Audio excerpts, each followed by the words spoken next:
بندے کا حق، اللہ کا حق، بندے کا حق۔ ہم نے دو چیزیں سمجھا دی، انہی دو چیزوں پر انسان کی زندگی ہے۔ معلوم، اللہ کا حق ادا کرے، بندے کا حق ادا کرے۔ اللہ کے حق کو جو ہے نہ ادھر ادھر ضائع کرے، اور بندے کا حق جو ہے اس کو بھی نہ مارے، اللہ کے حق کو بھی نہ مارے۔ سمجھا؟ اب ہاں، اللہ تبارک تعالیٰ نے ہم بتا رہے تھے کہ آدم علیہ السلام کے جب مٹی کا پتلا تیار کیا اللہ تبارک تعالیٰ نے، تو آدم علیہ السلام کے جسم میں مٹی کے پتلے میں اللہ اپنے پیارے حبیب صلی اللہ علیہ وسلم کا نور ڈال دیا، نور ڈال دیا۔ سب کو یہ خبر تھی نبی آئیں گے آخر زمان تھا، اور نبی علیہ السلام دنیا کے اندر تشریف لائے، نبیوں کا سلسلہ ختم ہو گیا، رسولوں کا سلسلہ ختم ہو گیا، اب قیامت تک کوئی نبی نہیں آئیں گے۔ اور اسی طرح 5 ارکان اسلام کے ہیں، ان 5 ارکانوں کے علاوہ 6 ارکان نہیں ہو سکتے۔ اگر نبی دنیا کے اندر آتے رہتے تو ارکان بڑھ سکتے تھے، نبی دنیا کے اندر نہیں آئیں گے۔ یہ شریعت یہی شریعت، یہ مذہب یہی مذہب ہے، یہ اسلام یہ اسلام ہے، یہ دین آخری دین ہے، اور یہ پیغام یہی پیغام ہے۔ اس کے اندر کوئی تبدیلی نہیں ہوگی۔ غسل کے اندر 3 فرائض ہیں تو 3 ہی فرائض رہیں گے، 4 نہیں ہوں گے، دھیان رکھنا، انہیں کو یاد کرنا ہے۔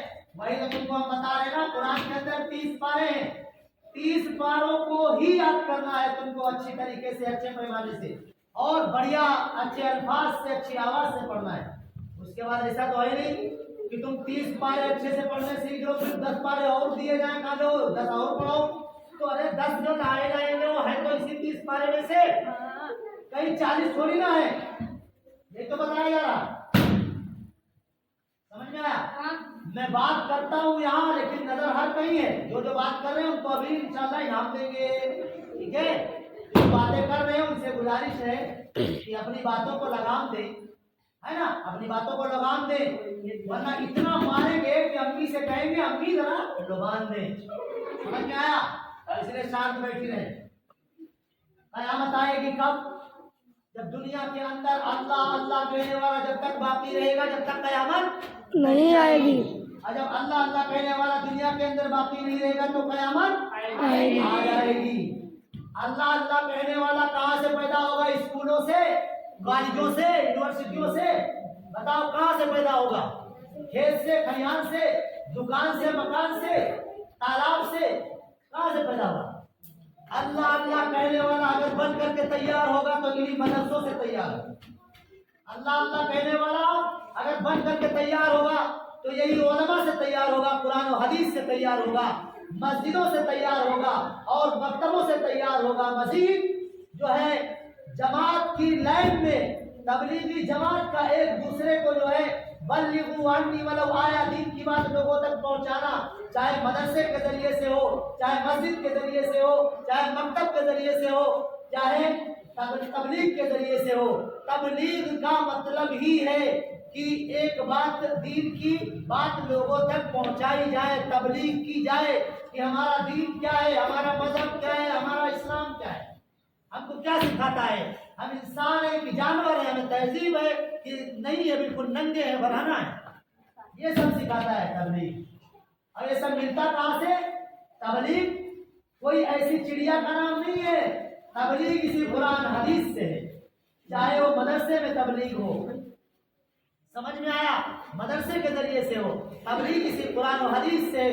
قرآن و حدیث کو چھوڑ کر کے جو بھی اپنی طرف سے کوئی بات دین کے اندر ڈالے گا تو اس سے برا شخص کوئی نہیں ہو سکتا ہے، اور اس پر سخت وعید ہے۔ اور جتنی معلومات ہو اتنی بات کرنی چاہیے۔ اسی طرح جہاں پر 3 لوگ ہوں وہاں پر کان کی باتیں نہ کریں۔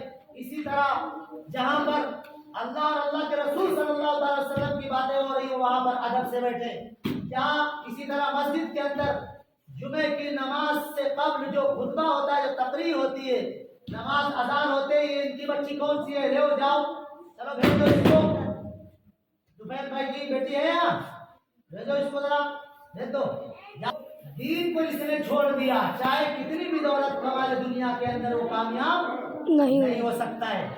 ساری کامیابی اسی دین میں ہے۔ اور چاہے کتنے باڈی بلڈر ہو، کتنا حسن والا ہو، کتنے باڈی طاقت والا ہو، कितने ही अच्छे मकानात बना ले, कितने ही दौलतें अपने अकाउंट बैंक बैलेंस जमा कर ले, कितने भी जो है औलादें पैदा कर ले, हाँ कितनी भी शादियां कर ले, ये किसी भी काम की नहीं है। सिर्फ काम का जो है वो हमारा दीन है, काम का जो है वो हमारा ईमान है, काम का जो है वो हमारे अच्छे अमल है। समझ में आया? एक से एक दुनिया के अंदर तुमको मिलेंगे तुर्रम खां, हाँ जो अपने आप को ये साबित करने वाले कि हमसे बढ़कर के कोई है ही नहीं, हमसे ज्यादा दौलत वाला कोई नहीं है, हमसे ज्यादा ताकत वाला कोई नहीं है, हमसे ज्यादा नेटवर्क फैलाने वाला कोई नहीं है। लेकिन याद रखना, नेटवर्क वही कामयाब है और वही नेटवर्क जो है हमेशा लाइन पकड़ के रखेंगे जो आखिरत के लिए तैयारी करते हैं, जो नेटवर्क यहाँ पर आखिरत के बिछाए जाते हैं, फैलाए जाते हैं। बाकी कोई भी नेटवर्क काम नहीं करेगा, बिजली गिरेगी, कड़केगी, कहीं जियो बंद होता है, कहीं एयरटेल बंद होता है, कभी वोडा बंद होता है, कहीं ये बंद होता है, कभी उसकी बिजनेस चल रही थी उसका गुजर हो गया, होता नहीं होता है। लेकिन जिसके सीने के अंदर ईमान की चिंगारियां हैं, वो चिंगारियां इस दुनिया के अंदर भी उजाला देती रहेंगी और आखिरत में भी उजाला देगी। बच्चे हो, खेल सकते हो, खेल सकते हो, खेलो, लेकिन कम से कम अपने वक्त को समझो कि हमें वक्त इस बात की इजाजत नहीं देता है कि हम पूरा दिन खेलने में लगाएं। हमें वक्त इस बात की इजाजत नहीं देता कि हम पूरी रात खेलें। समझ में आया? पूरी रात सोते रहे पड़े पड़े। हमारा सिर्फ और सिर्फ समझना ये है कि आने वाले वक्त में इससे पहले लोग कितनी मोहब्बत के साथ पेश आते थे, एक दूसरे के हमदर्द थे, एक दूसरे के मसीहा थे। आज अपना बेटा काम नहीं आता, अपनी औलाद काम नहीं आती है, अपना बाप काम नहीं आता है, अपने रिश्तेदार काम नहीं आते हैं, अपने अहबाब काम नहीं आते हैं। तो आने वाले वक्त में यही अगर हालात रहे तो आने वाले वक्त में क्या होगा ये आप सोच सकते हैं? नहीं जानते हैं। तो इसीलिए हमें सोचना चाहिए, समझना चाहिए कि अपने फ्यूचर को किस तरह बनाना चाहिए, किस तरह बनाना है, हाँ? और फ्यूचर कैसे बनेगा? पूरा दिन क्रिकेट खेलो, फ्यूचर अच्छा जाएगा, बढ़िया जाएगा। पास्ट, प्रेजेंट और फ्यूचर। हमारा जमाना गुजर चुका है, उसको पास्ट कहते हैं। प्रेजेंट जो हम हाल में चल रहे हैं, जो इस जमाने में चल रहे हैं, और फ्यूचर बोलते हैं आने वाला जमाना, हमारा मुस्तकबिल, वो कैसा होगा हमने देखा है, जाना है। हम इतना जान सकते हैं कि हमारा जब प्रेजेंट ऐसा है तो फ्यूचर कैसे अच्छा हो सकता है, जब तक हम खुद अपने आप में ये फिक्र नहीं पैदा करें। और जब तक ये हम फिक्र नहीं पैदा करेंगे तब तक जो है हमें कामयाबी नहीं मिल सकती है। कितने लोग हैं यहाँ पर, कितने सारे बैठे हो, अभी गिना जाए तो 52 लोग हो। नमाज कितने लोग पढ़ते हो? नमाज कितने लोग पढ़ते हो? 120, 140, 160 तक बच्चे आते हैं। नमाज कितने लोग पढ़ते हैं? ये थोड़ी ना है कि बस भैंसों की तरह लगे रहो, कमाते रहो, खाते रहो, औलादे अल्लाह देता रहे, लेते रहो। समझ में आया? अपनी औलादों को अच्छी शिक्षा देना, अच्छी तालीम देना, जो दीनी तालीम देना, ये जरूरी है। समझ में आया? ये जरूरी है। तो हमारे माँ बाप तो हमें पढ़ने के लिए भेज दिए हैं। माँ बाप वहां से 2 गिलास नहीं देंगे कि जाओ हाफिज जी के पास ऐसे घोल के ऐसे पी के चले आना। तुमको मेहनत करनी पड़ेगी, चाहे बात कर लो, चाहे इधर उधर जो है एक दूसरे को लड़ाओ, चाहे झगड़े करो, चाहे कुरान के ऊपर से निकलो, चाहे उस्ताद से झूठी छुट्टी लेकर के चले जाओ, या बार बार 1 नंबर 2 नंबर की हाजत में जो अपना वक्त बर्बाद कर दो। ऐसे नहीं आएगा दीन। दीन को आने के लिए तुमको नेक बनना पड़ेगा। अपने माइंड को ताकतवर बनाने के लिए अल्लाह से दुआ करनी पड़ेगी। अपने हाफजे को कवी करने के लिए अल्लाह से दुआ करनी पड़ेगी और तमाम दुनिया के ख्वाहिशात को खत्म करना पड़ेगा। फजूल बातों को अपनी मेमोरी से, अपने इस मेमोरी कार्ड से निकालना पड़ेगा। समझ में आया? हटाना पड़ेगा।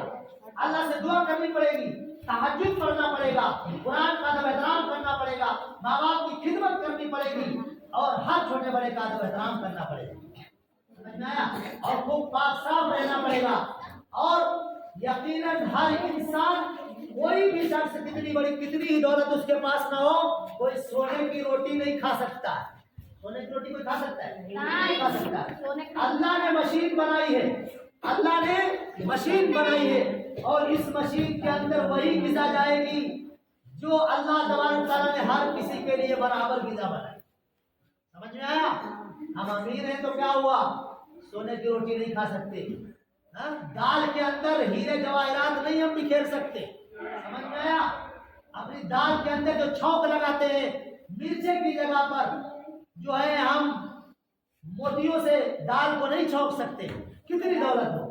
खा के देख ले एक आधा हीरा, वो भी बन जाएगा इंसान जीरा, हाँ?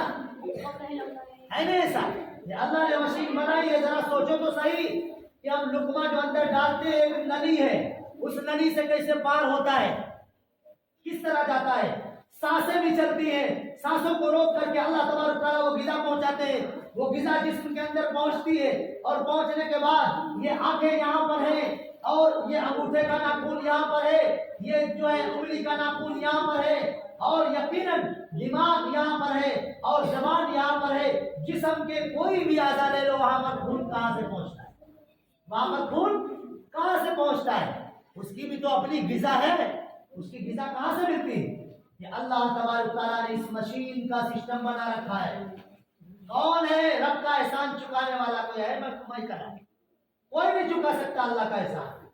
पूरी जिंदगी अगर हम दुनिया पर रहते हुए अल्लाह का एहसान लिखने में लग जाए, पूरी जिंदगी खत्म हो जाएगी, लेकिन अल्लाह का एहसान नहीं चुका सकते हैं। जरा इंसान अपने किसी के ऊपर फिक्र ना करे, गौर ना करे, सिर्फ अपनी बॉडी पर गौर करे, अपने जिस्म पर गौर करे कि अल्लाह ने हमें कैसे बनाया है। एक नस ऐसे हो जाए, थोड़ी सी इसके ऊपर चढ़ जाए, ओहो, कोई भी डॉक्टर बाकी नहीं रहते हैं, कोई भी दवाइयां, कोई भी तेल बाकी नहीं रहते हैं। होता नहीं ऐसा? होता, कहते हैं ये दर्द है, तकलीफ है, हम नहीं कर सकते इस काम को। थोड़े पैर में मोच आ जाती है, हम जो है अपने घुटने टेक देते हैं, हम नहीं चल सकते। होता नहीं होता?